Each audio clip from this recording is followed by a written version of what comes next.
अच्छा और बुरा व्यक्ति की प्रवृत्ति है, लेकिन सवाल ये है कि क्यों और कैसे कोई व्यक्ति अच्छा या बुरा बन जाता है। वहीं इससे भी ज़रूरी चीज़ ये है कि अच्छा इंसान कैसे बने। आज संसार में चारों ओर बुराई है।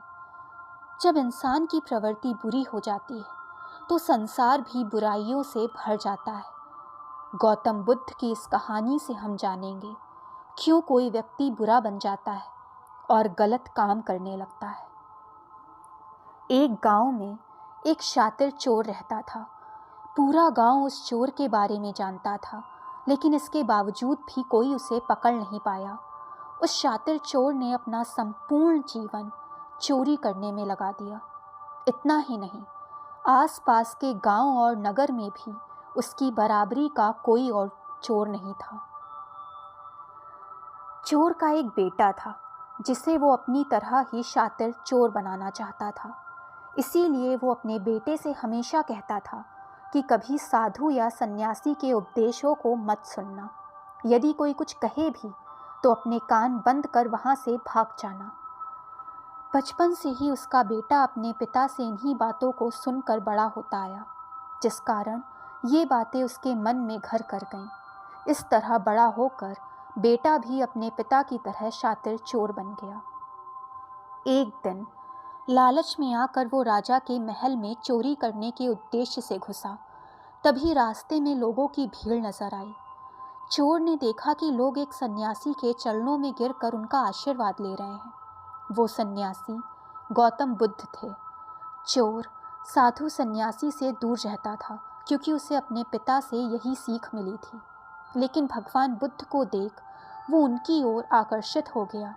इसका कारण ये है कि पहली बार उसे किसी तेजस्वी व्यक्ति के दर्शन हुए। अचानक उसे अपने पिता की याद आ गई कि साधु सन्यासियों से दूर रहना चाहिए। चोर असमंजस में पड़ गया कि वो सन्यासी के पास जाए या चोरी करने के लिए आगे बढ़ जाए। एकाएक उसके मन में ये प्रश्न आता है कि आखिर पिताजी क्यों साधु संतों से दूर रहने को कहते थे। इसका उत्तर जानने के लिए चोर भी लोगों के बीच बैठ जाता है और भगवान बुद्ध के उपदेश सुनने लगता है। बुद्ध लोगों को झूठ बोलने की व्यर्थता और विश्वासघात के बारे में बताते हैं। उपदेश समाप्त होने के बाद सभी लोग अपने घर लौट जाते हैं और चोर भी चोरी करने के लिए महल की तरफ निकल जाता है। लेकिन पूरे रास्ते वो यही सोचता रहता है कि क्यों न एक बार उस सन्यासी के उपदेश में कही बातों को मानकर देख लिया जाए। इस तरह वो चोर चोरी करने के लिए महल की दीवार से कूदने के बजाय महल के द्वार से अंदर जाता है। उसे देख महल के द्वारपाल उसे रोकते हैं और भीतर जाने का कारण पूछते हैं। चोर कहता है, मैं चोर हूँ और महल में चोरी करने जा रहा हूँ। द्वारपाल उसकी बातें सुन हंसने लगते हैं और कहते हैं, ज़रूर ये महल का कोई सेवक होगा और हमसे मजाक कर रहा है। ये सोचकर वो उसे महल के अंदर जाने देते हैं। महल में जाने के बाद चोर महल की तिजोरी के पास पहुंच जाता है और तिजोरी को तोड़कर धन और आभूषण की पोटली लेकर भागने लगता है।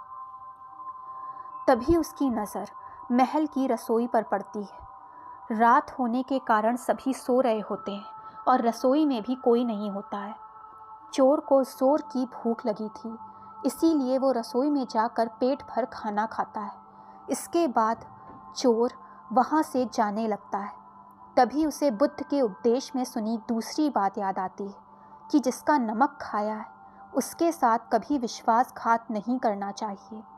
चोर सोचता है, मैंने इस महल का नमक खाया है, ऐसे में इनका धन चोरी कर मैं इनके साथ विश्वासघात करूँगा। इसीलिए वो चोर चुराए हुए धन को रसोई में ही छोड़कर जाने लगता है। महल के एक व्यक्ति की नज़र चोर पर पड़ जाती है और वो शोर मचाता है, जिससे महल के लोग चोर को पकड़ लेते हैं और राजा के पास ले जाते हैं। राजा चोर से पूछता है कि जब तुमने चोरी कर ही ली थी तो फिर इसे चोर छोड़कर क्यों जा रहे थे।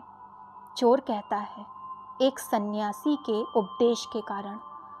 चोर की बात से राजा प्रभावित हो जाते हैं और उससे कहते हैं, अगर तुमने ऐसे उपदेश बचपन से सुने होते तो तुम कभी चोर नहीं बनते।